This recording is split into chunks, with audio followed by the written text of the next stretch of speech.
وأمه وأبيه وصاحبته وبنيه.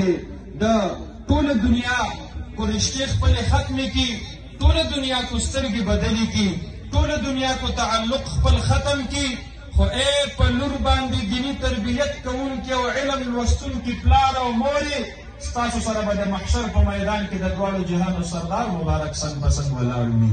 او په خپله باندې فرمایي څنګ په څنګ به د دې دوو ګوتو په شان کې زما سره یو ځای جنت ته ځي. لوی سعادت درته الله رب العالمین در نصیب کړلو. بل روایت کې راځي من ابتلي من هذه البنات بشیء، چاته چې الله رب العالمین په کور کې لوڼه ورکړلې، د لور امتحان دا په پلار باندې راغی، په مور باندې راغی. د امتحان وړاندې ورځې د پیدایش نه شروع شوله چې کله دا کور ته الله راوستله، نو زمونږ او ستاسو د معاشرې رسم و رواج دا دی چې خلک د لور په پیدا کېدلو باندې خفه کېږي، خاوند پې خفه کېږي، ښځه پې خفه کېږي، سخر پې خفه کېږي، خواښې پې خفه کېږي. قرآن کریم وایي دا د کافرانو د دور جاهلیت یو خوی دی. وإذا بشر أحدهم بالأنثى ظل وجهه مسودا وهو كظيم.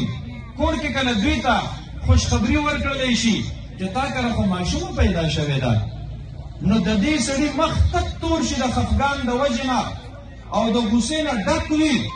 یتوارا من القوم من سوء ما بشر به. خلقو نه پټېږي، اجرا او جومات کې چا سره سر سترګې نه لګوي.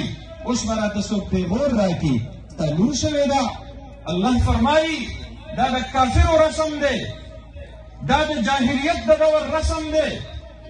مسلمانانو وروڼو او کورونو کې اورېدونکو خویندو میندو، د لور په پیدا کېدلو باندې څوک مه مناوئ. ای خویندو، ای خواښیانو، تاسو زنانه نه یئ، نو که ستاسو دې دنیا ته په راتګ باندې چا څوک مناو کړی وی او چا خفګان کړی وی، نو تاسو به پې څومره زیاتې خفه کېدئ. نو د دې وجې نه د الله رب العالمین نعمت دی زنانه چې په کور کې لور پیدا شوه، د الله نعمت نصیب شو، د الله رحمت نصیب شو د کور ته. ماشوموالی رحمت دی، پیغلتوب یې سعادت دی. سعادت المرء فی الثلاث احدهما المرأة الصالحة. حدیث مبارک دی د انسان سعادت په دریو خبرو کې دی. یو خبره په هغې کې صالحه بیبي ده، ستاسو ماشوموالی د الله رحمت، ستاسو پیغلتوب د الله رحمت، ستاسو بوډاپا دا د الله جنت. ان الجنة تحت اقدام الامهات. د میندو د قدمونو د لاندې الله جنت کې ښودلی دی. په دنیا کې په مخلوق کې د ټولو نه زیات حقوق دا الله رب العالمین مور ته ورکړي دي چې دا زنانه ده. من احق الناس بحسن صحابتي یا رسول الله صلی الله علیه وسلم. صحابي راځي د دواړو جهانو سردار مبارک نه تپوس کوي د الله حبیبه د ټولو نه زیات حقونه را باندې په دې دنیاي جهان کې په مخلوق کې د چا دي؟ نبی علیه الصلاة والسلام مبارک ورته جواب ورکوي امک، ستا مور په ټول کائنات کې د ټولو نه زیات حقونه په تا باندې د مور دي. قیل ثم من یا رسول الله صلی الله علیه وسلم.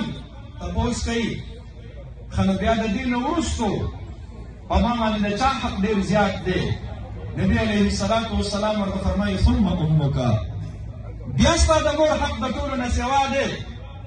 د مور زنانه نه وي، نو که د دې په پیدایش باندې چا څوک او خفګان مناو کړی دی، د یوې مور په پیدا کېدلو باندې دا به په مستقبل کې الله د اولاد مور ګرځوي. دومره لوړ مقام ورله الله رب العالمین نصیب کړی دی. د مور خدمت الله پکې جنت کې ښودلی دی.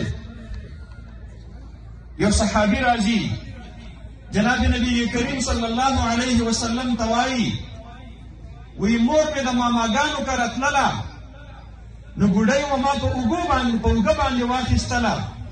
په لاره چې تلم نو تیرې او کلکې ګټې وې، د هغې د وجې نه مې خپې خوږ شولې، خپې مې پولۍ شولې، پولۍ ماتې شولې، مور مې د اوږې نه کوزه کړې نه ده، واپس مې خپل کور ته همدقه شانتې په اوږه باندې راوستله.